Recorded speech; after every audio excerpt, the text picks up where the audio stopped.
So this is just the way it begins. We want to welcome you guys to In the Music Room and to this interview with Rachel, Stacy, and Ronda Ray. And we just had their 12 songs that we got in the can today. Really neat stuff, y'all. I can tell y'all you've been out promoting and doing all sorts of things. And, you know, for the people that don't know you, let's just kind of start at the beginning. Well, Rachel, tell everybody where you're born and raised and kind of how you began in music. Well, when I was born, yeah. I was a small child. Yeah. Started out as a child. Yeah. Sorry. I honestly was born with, my mom says, with a microphone in my hand. But our mother was, I say our because my brother's in the room, sorry. All right. Yeah. I didn't want to leave you out over there. My mom was an entertainer herself and played and did little tours and stuff in Illinois. Illinois. Okay. Yeah, so I was born and married in Illinois. All right. But she moved to Oklahoma when I was 3, so I was raised in Oklahoma. So, and then via California, I ended up here. So, but I got started in 3 or 4 maybe, and my mom, don't judge me either, people. I was a pageant girl. my mother was a fashion designer and worked with children's wear, and so I grew up around all those. So things. you get it, but they were a lot of fun. You know, people that don't like it can put it where the sun don't shine. I thought it was a lot of fun. You know, I enjoyed doing it. So you what? You did one too? See, yeah. And I was always kind of the awkward one, but I'd always win. You know, I was growing too quickly at one time, so I towered over all the girls, and I would never win like. I'd never won because I was a brat. Let's just shoot straight here. My mom might be watching. Oh no, she's not. Good. Okay. Anyway, backstage I was a total brat, and so I'd always lose the pageants, but I'd win the talent every single time. So it's like, and then it transpired from there. I started playing violin at 6, and I don't know. It's hard to. I don't know. I just went. So how many Miss Congeniality trophies did you win? I was probably at about 15 of them. And there's a story. I brought him down. I can kind of see that. Yet, you know, totally win with the kids, and the judges go, "What the hell?" little girl. Yes. Little girl. I was a cute little button, no one, but I think, well, I don't know. I think I was born with it in my veins. I do remember my mother crying at every event she ever went to in high school or junior high or whatever. You know, I had a tumultuous childhood growing up, so. But I didn't have as bad as others. I'm just saying it was quite volatile. We'll say that, and so I think the arts kept me distracted. And grounded, yeah, alive, honestly, at some situations. And then luckily I think it saved my life, honestly. And, you know, it's not like it's just family, you know. I could get into the things, but I won't. But it's just that a lot of that healing stuff came through my music, and it was distraction. And it was, so nowadays, flip it to now, as professional as I am, I don't know if I'm successful or not. I don't care. I just love what I do. You're doing what you want to do. Exactly. That's success. Okay, well then that's thank you. If you're doing what you want to do in life, that's success. And it is true. But so what I try to do now as a seasoned musician, I'm not old, I guess, I'm seasoned. No, is yeah. That's why we friends. That's why we friends. And you're quite seasoned as well. Saucy. Anyway, but yeah, I love you. I want to encourage, you know, younger generation, all the way to women our age or up to, you know, or older, to not give up their dreams. And it's not even just a dream. It's like, do what you love. Do it. Just do it. Quit saying, well, I wish I would have, you know. Yeah. Do it. Or if it's a passion or a part of you, then you can't ignore it. Yeah, because you hear, I meet so many repressed artists, and they're just miserable. So point is that I think a lot of my artistry came from hurt and pain. You know, poetry used to be my big thing when I was little. I'd go write poetry to avoid people in the house. Yeah. So, and, you know, the thing is I was a good kid. And that, you know, and then the older I got, you know, I still was a good kid, but I was just searching so much to fill that hole or that, whatever it is. And I think the artist in me always kept that full. And, you know, So when you're talking about performing now and doing that, but when did you start writing and actually creating music as opposed to interpreting music? and well, I would say poetry started at 7-ish, 8-ish. What about But songs? music songs, oh gosh, fragments in junior high and high school. You know, Were you playing a guitar at that time? No. Or were you already playing? I started college I started college in guitar. I started guitar in college. I just picked it up and was like, I want to play this because you know I dabble in piano and stuff like that. But songwriting wise, okay, yeah, you brought the guitar up. I started learning the G chord, which some people only know that chord, and I started learning the G chord, and I wrote some funny songs just from that, and that was in college. And I wrote one song. I made up a song about I don't know. Whoopee. My first song was called Whoopee. Yeah, it's funny. I should have done that. Dang it. I will one day. But it's literally about a girl that goes to jail. She meets a guy in jail, and it's so stupid. It's just about it would pack houses when I played in Los Angeles, or I mean, people Well, come. let's talk about that too. Yeah. Let's go ahead and Rhonda, we're going to come to your story here in just a minute, but yeah, let's continue this. Okay. What took you to Los Angeles? Now, Well- we were in Illinois a few minutes ago. Well, Illinois to Oklahoma. I was only 3 in Illinois, so Okay. but I was raised in Oklahoma, and then I had the opportunity to go to California, and I took it with my mom and my 3 siblings, and ended up going to school there, and got What town? Fremont, California. Fremont. And then from Fremont, I moved to Irvine, California, and then I moved from Irvine to Hollywood. That's where it all began. So, but when I was starting the guitar, I was putting those fragments from being a kid together. So I think it really started like professionally happening organically in Los Angeles. So 10 years ago, you know. Did you find a creative mix of people that brought that out in you there? Well, when you're in school for theater and dance, Yeah. you're nice and encouraged. And I was a dance teacher, so I was always inspired by something. So I was always around the arts, no matter what. But and I was going to say back note before Los Angeles that a lot of the volatility in the home growing up or whatever, the thing that kept me also alive is that I was an artist and my mom did push me to be what she ended up not being. Do you see what I mean? Mm-hmm. So I think that was always, with watching her so depressed and sad, I kept it going. So in Los Angeles, when I started playing, I mean, I was driven. I was so bad at guitar. I played at the Cat Club, Slim from Stray Cats Club, and I was one of his regulars. I was so bad at the guitar that guitar players would come up and ask me, do you need a guitar player?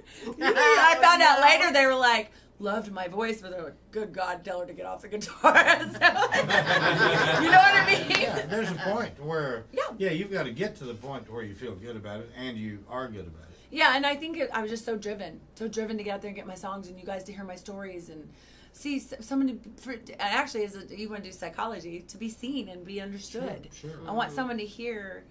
And that's what artistry is. It is. It's expressing your feelings in some capacity Exactly. for somebody else to interpret and enjoy.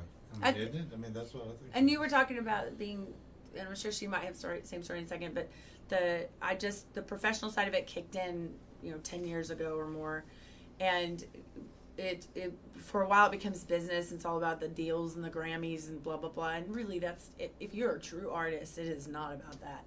And I'd be like so lost all the time because of course you're like, as a little girl, you're like, I want to be famous, Then you get older, you're like, no, I just want to create and keep doing what I'm doing and give back. If you don't give back, you're not giving. Like you got and Randy to be good. Yeah, okay. Be meaningful. That's what you're doing.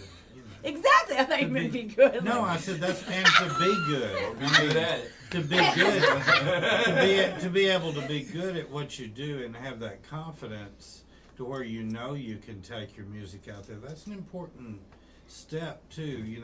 Take, like you said, you went out there even though you didn't feel like you couldn't play guitar, but you wanted to get it out there. But there is a point to where you packaged it.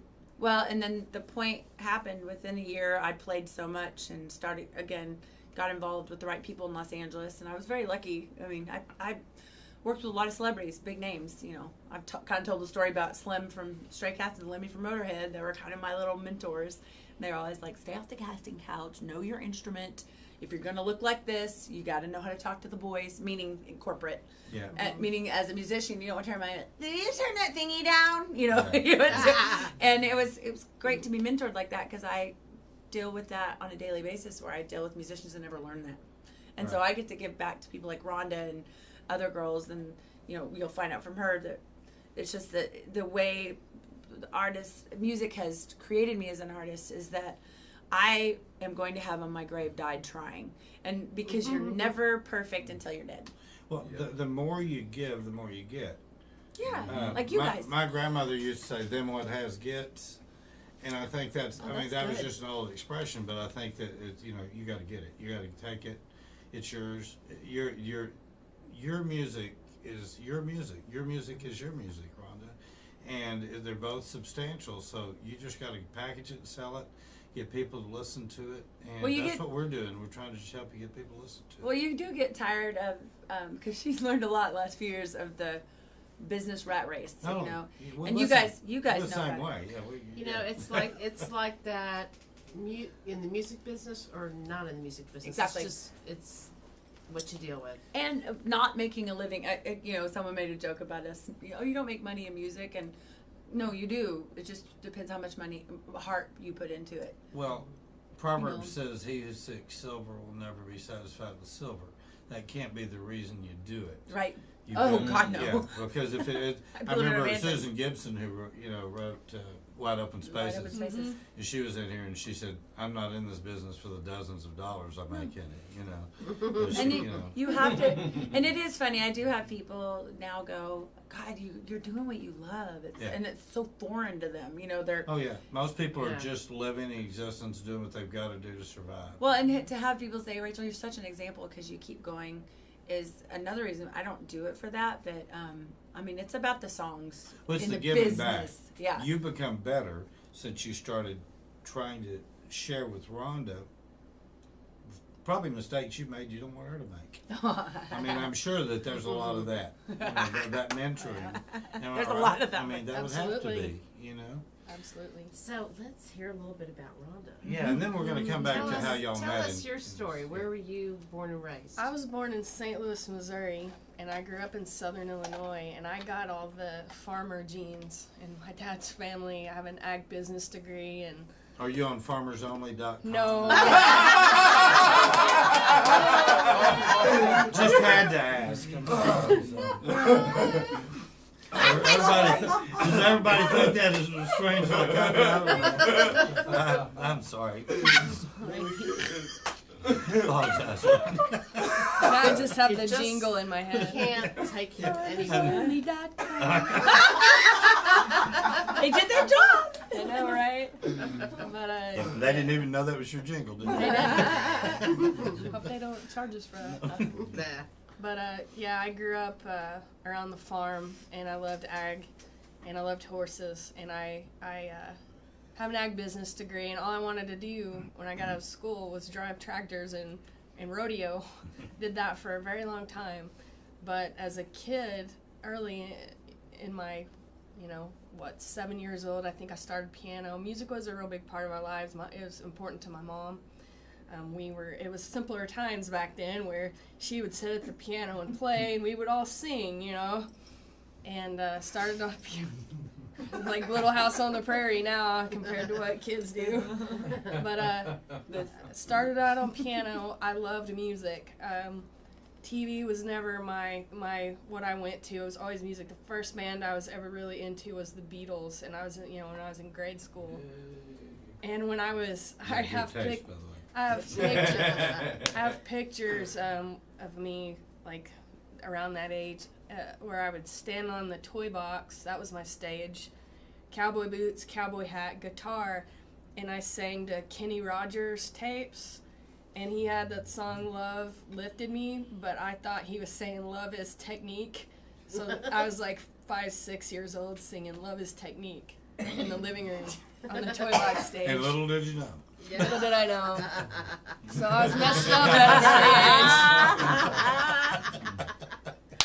a stage. You are naughty, Randy Treadway. Randy Treadway. I'm sorry, no. Okay. Back. Then I I was always involved in band and orchestra in school, and I was always the leader of everything. Played saxophone, got thrown into anything auxiliary that needed to be done, was the assistant conductor of the orchestra. The teacher wouldn't even come out most days. He would just have me run the class, and so that was a big part of my life, but so was, I just wanted to, I think the horses saved my life because I didn't want to be at home for various reasons, and that was my passion in life for 20 years, and I started when I was 1. So I'm only 21 now. Yeah, right. Yeah. But, yeah. It's been a great 20 years, hasn't it? Yeah. But there is so much structure with doing that kind of music that I got sick of all those rules and restrictions and having to do it, not necessarily because I wanted to do it. And I got away from it for a long time. And then in 2010, I wrote a book, and I've always been a writer. I've always been excelled in those sort of things, and won writing contests in school. And so I wrote this book, and I started feeling like I had songs in me, but I was afraid of that because I thought that meant, well, you think you're some kind of rock star or something? That's so stupid. So then I progressed into, well, I could write poems, and I could write cowgirl poems. That I could be comfortable with. And then I just picked up the guitar. I knew I could pick it up really quick because I had a musical background. And I was actually for a church thing I was involved with. I lived in Nocona, Texas, and nobody was there to do the music. So I was like, well, I'll just do it because nobody else can do it. And I did that for a year. And every week, I was playing and singing in front of people. And then I started writing some songs. And I went to an open mic because I was working on this ranch, and around the holidays, it got really slow. Like, went from working 7 days a week to none. I was like, well, if I'm going to try this is the time to do it because we're going to get busy again, and that'll be over. And so I went to an open mic in Denton, and I remember leaving my house at 9 p.m. on a Monday night, and I usually went to bed at like 9 or 10 and got up real early, and I was like, what am I doing? And so You're a Dan Silverleaf? Or? No, I can't remember the name of the place, but I remember thinking, well, I can at least play and sing my songs all the way through, so I have a leg up on these people that are here. Yeah. So I did, and I got positive feedback, and then I went to an open mic in Dallas at the West End Pub, and I don't know if y'all know Sunshine Emery. She was running it, and she helps a lot of new artists get connected and plugged in and stuff. And so she invited me to play somewhere else, and I got paid at that gig $25. And I thought, you mean people will pay me to do this? So I'm kind of a hustler and self-starter. So I started booking, slinging left and right, getting myself booked. And I didn't even know how to set up my own PA yet, and I was booking gigs. And so that's kind of, and then here I am, I thought that would just be a brief thing to see what this was about, and then I'm still doing it. And I met Rachel a year later, and my life literally was going down this track, and it switched tracks. And So let's take that to this. So how did y'all meet? Well, funny story. I was just out schmoozing, going. You did, Cece. Yeah, We knew the same person. We knew the same person that I'd played with when I first got started. She taught me how to set up my PA. But I was just out hearing different people play, and Rachel and Guthrie were doing the Mambos thing. So yeah. So I was like, I'm going to stop in there. I'd heard her stuff online and stuff, but I'd never seen her in person or anything. So we went in, and I'm a huge Lucinda Williams fan. And she was playing Drunken Angel, and like the most amazing version of Drunken Angel I've ever heard. Like, and I was with the guy I was dating at the time, and I was like freaking out. I was like, oh my God, she's doing Drunken Angel. Do you hear this? Oh my God. Like, and I'm usually quiet. I don't go up and talk to people or whatever afterwards, but I went up and said something to her, and she knew who I was because we had that mutual friend. And she invited me to play Mambo's the next month, and heard my songs and said she wanted to start working with me. She was in a nice way like, you need help. Let me help you. But I overheard her. I started coming out like where she and Guthrie were playing, just hanging out or whatever, and I didn't know what she had, but I knew I needed some of what she had. And I overheard her at Mambo's one night tell somebody, she said, well, I'm a Yankee. And they were like, because they were making fun of Yankees. It wasn't at Mambo's. It wasn't? Mm-mm. Where was it? It was at, It was? nope, off 7th Street. Magnolia. Magnolia. Mm-hmm. And she goes, I was born in Marion, Illinois. And I said, did you say you were born in Marion, Illinois? And she's just like, yeah, like, whatever. And I'm thinking, no one's from Marion, Illinois. But I grew up 12 miles from Marion. Oh, wow. In West Frankfort. So our families live that close together in Illinois, but we met in Texas through music. Wow. Yeah. Sometimes it's in Now, our are you cars. guys about the same age? Yes. Mm-hmm. Yeah. But it's also 29. 29. Yeah. And holding. 21. Oh yeah, Yeah. my math is fuzzy. I forgot. Anyway.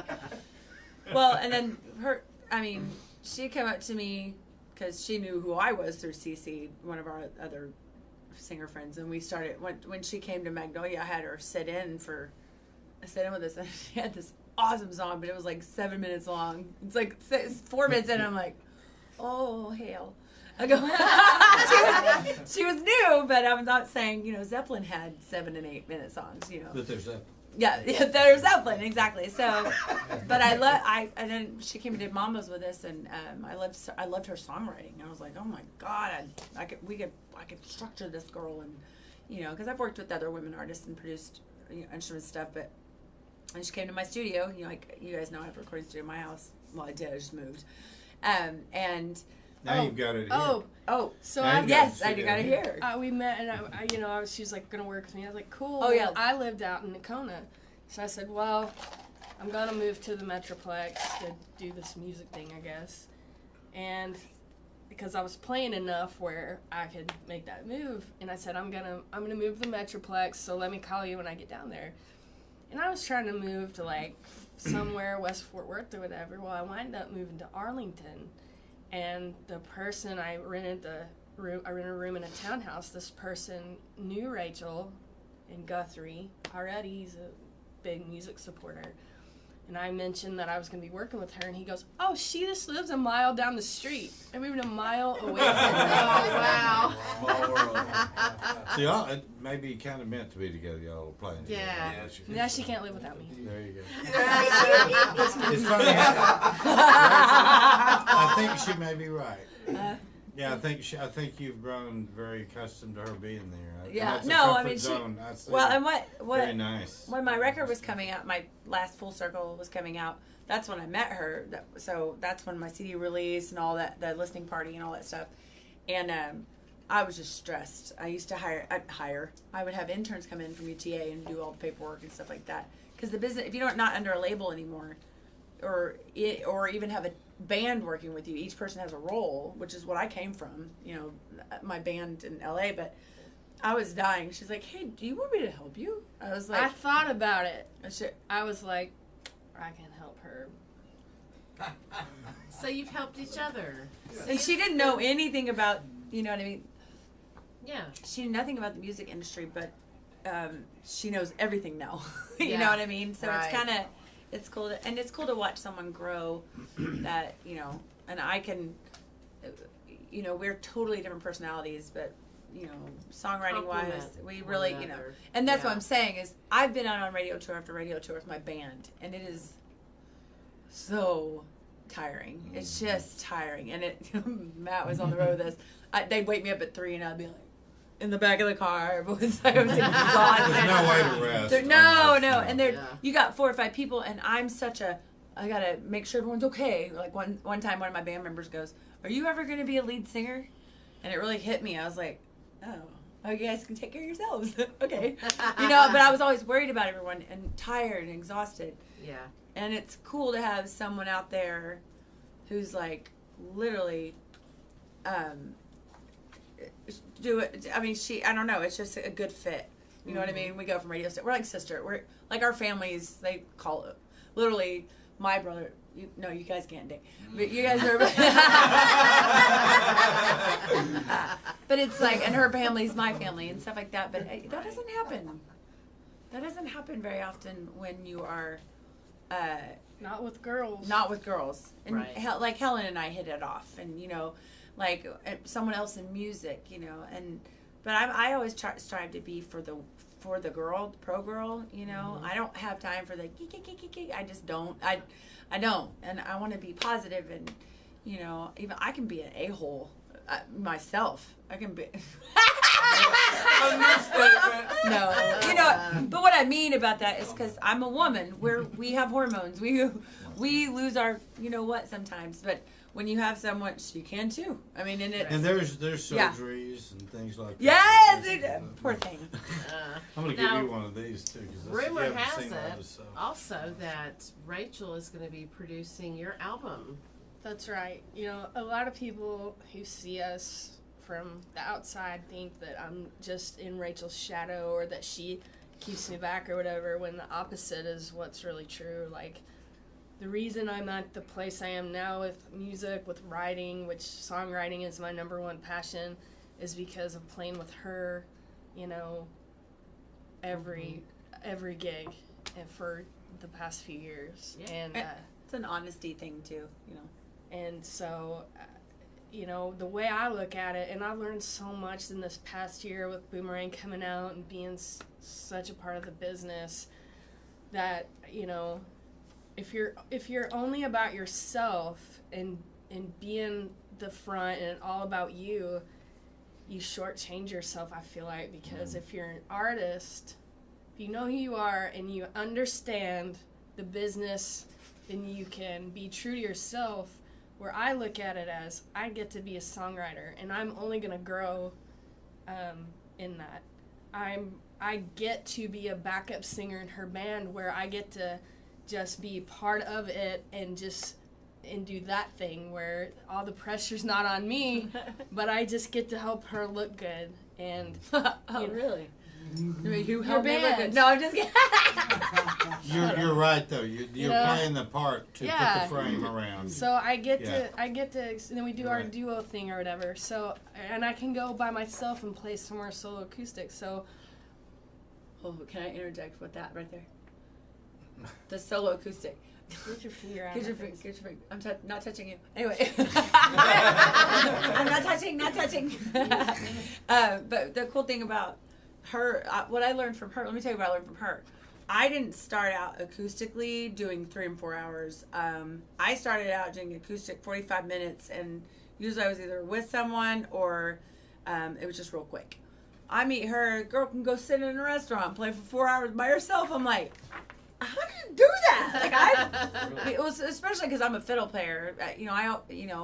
I'm not as fun by myself. I don't think. Maybe I am. Of course you are. Yeah. But I learned from her. Nobody would know because you'd be by yourself. I know. Just thinking. He's full of them. No, but you know what I mean. Like watching her, I learned from her. That I was like, oh, I guess you can just be in here and not perform. Because I was taught to, even though music was my passion, you had to perform. You had to, you know what I mean? You had. Sometimes being that support person though is so much fun. I know I watched you when she was performing, and you were enjoying finding those sweet spots to put the fiddle in, and so it gives you a different role, but it also teaches you the role somebody plays for you. Yes. Oh, definitely. So, You know what? Working for being in a house band for 4.5 years, that'll teach you who your part is, and even though my been band through all the bands I will ever go through. Yes, exactly. You understand. Oh, yeah. So I think all in all though, as a team, it's women. That's what we try to push to, and how I want her to succeed. I want her to keep improving. I had someone say, "You suck at the guitar." I told her, "Work on your guitar skills," but it wasn't because I'm better. It's because that's what someone did to me. Work on your guitar skills. Rachel, work on your guitar skills. You know what I mean? And I'm sure you push her, and both of you push each other to be better. Right. Yeah. Because you wouldn't be playing like you are together if it wasn't that way. And you guys, was it last year, went on tour, just the two of you? That was the radio tour. Yeah. That was the radio tour. That's what I okay. was saying about being That's with your where band. all It the was just pictures I saw were coming Yes. from. Okay, yeah. and we were, Hotel Promoting City. Boomerang. And, Oh my gosh! And Yeah. it was. Let's talk about Boomerang real quick, because that was in another segment.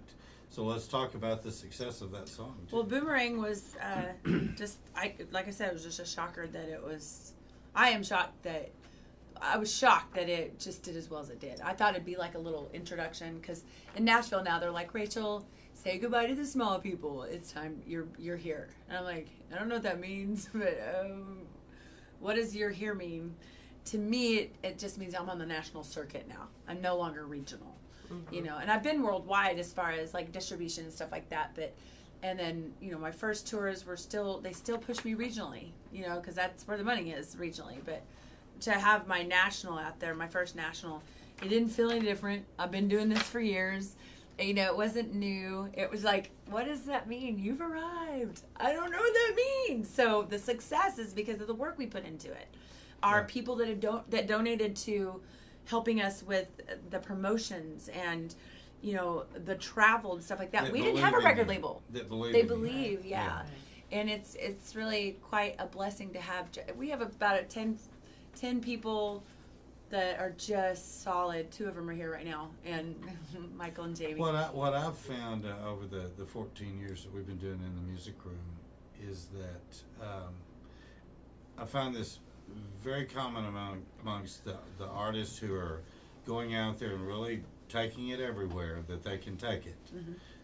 There you find that same scenario where there's a quiet confidence that builds up in that person. There's a troubadour, because it's a troubadour mentality. I don't even know another word that describes what we do when we go out and take our music to places we haven't been. And it's scary. Yeah, it is. It is, because you constantly, every day, feel like you have to prove yourself. Yeah. Well, and two, people are used to hearing Freebird and all these cover tunes that they're familiar with and they grew up with. So when you go out there with your music that they've never heard, you're really putting yourself out there, and you are really having to prove yourself, and just from your audience whether or not it's... Well, and I'll tell you what's crazy about what you just said. 2 girls, a lot of people will see us and go, oh God, because of girls. They'll stay and they're like, holy crap, well, I don't even like girls. Well, I mean, it's not that kind of art. You got to be careful be careful about the first guys that laugh to that. But you know what I mean? Like, it's kind of cool that's a proving factor for me. And I'll tell you. Remember, I said, if you're gonna look this way, Lemmy from Motorhead. I never really understood what he meant until one time I walked in the Cat Club, and this is 10 or 11 years ago, whatever. My hair was back in a ponytail. I like wearing my hair back a lot. And I was holding my violin and my guitar, and I was walking forward, and my a couple other girls that I know were in front of me. My friend Jennifer, who is just, is just, I mean, she's normal looking, I guess I should say. But I'm not saying, you'll hear me out in a minute. You're hot, and no, I'm not saying that. But But meaning she's just not as out there, And so she's walking forward, and literally someone goes, "So whose boyfriend are you here? What crap? Who's your boyfriend? Who's playing? Getting ready to play?" I'm like, "I'm playing," and I realize, oh, there it is. So they see it's a weird. It's a stigma. It's like, well, also and I know you've experienced this, is that girls have a hard time getting shows just where they're the features, and that's one thing we've tried to. Yeah, you guys. Some people won't even hire a band if a girl's fronting it. Yep. Yeah. I mean, I hated that. But it goes on all the time. It happens still all the goes on. Well, and we've created. Unfortunately, women have created their own mess. You're exactly right. Because I remember my first radio tour. Exactly right. Someone said to me, they said, what the stay off the casting couch meant, and there were many stories about women and the DJs, and I was like, what? Because you meet them and you're like, no. I know, right? I was like, but it was we've created a bad reputation for ourselves, and it's people like us that have to go break the stigma. We You have know to what, change the reputation. What you were saying a while ago about the support group, the gentlemen and the other people around you, that was the point I was trying to make, is that the really successful people that we see have a support group around them. They have people who help them with lots of things, from funding right on down the line, you know. And I think that Feels goes, good. I think there's something about when you go from being the singer-songwriter to being that, taking that next step up, that's when you start getting that support group around you. You go from being, as Rhonda said, out there just playing everywhere you could play, getting your chops down, and you did that in L.A. You did it in Denton and North Dallas and other places. But basically, you did this. You took the same road. You know, you took the same concept of a road. It was funny, to about that a year in, she goes, I just want to write songs for you. I don't want to be any part of this business. Yeah. Because what people don't see on the other side is that it is a business. It's not a hobby. For me, it's about the gigs and, you know, getting better, whatever. I stall in writing, just like anybody gets bored in their job, you know. I stall in I'll get lazy Everybody with playing. does. We all do. But Yes. it's also like, I guess, honing our skills. I'm glad you said that. But working, I guess, I lost my train of thought. But working as two women in the industry, in the business part, is so powerful that my management in Nashville already knows who she is, and they're already like, okay, what do they call us? They call us the road warrior princesses or something funny. Warriors, yeah. They call us the warriors because Willing to we take don't. it out there. When you have Yeah. some of the biggest promoters in Nashville writing you saying you are you're the hardest working woman in the music industry I've ever met. There's 8 promoters that said that. I was like, Rhonda, look. Mm-hmm. I don't get impressed with I Love Her song. I'm like, look, I work hard, you know. looky. Well, you already knew that. You just needed nice to be the acknowledged. Nice to be confirmation. acknowledged. Like Pat on the back. the music and stuff, I get real shy. I'm like, okay, thank you. And I'm like, yeah, I do work hard. I work hard, you know. And working hard means that it's, you know, it's a depressing business, you know, but it's also It can Well, be. well, It's a hopefully rewarding life business. will be taking another turn here with new management, new video, new singles. You've got a lot of stuff going on. I know, it's scary. Yeah. And you're going to be coming back here, not too long. Oh, yeah. What we got? What is this? Oh, you're talking about You're going to be back here Rachel, with Dawn. Stacy, and Dawn Markle That's in the gonna be music so much room fun. on October the 27th. I'm trying and that's gonna be cool.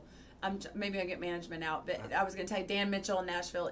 This is the ironic part. And it's a Halloween weekend. Right? Oh, I'm dressing up. We'll have to do We'll tell something. Dawn. I'll tell Dawn to dress up. Yeah, we'll do something. But I was gonna say, but Dan Mitchell, the guy I told you wrote "If You're Gonna Play in Texas, You Gotta Fill in the Band." Isn't that ironic that he's my manager? It is Yeah. strange. That I'm a fiddle player in Texas. Yeah. How come I'm the only one that thinks that's so funny? But it's not. It's more irony, isn't it? Irony, yes. Yeah. Yeah.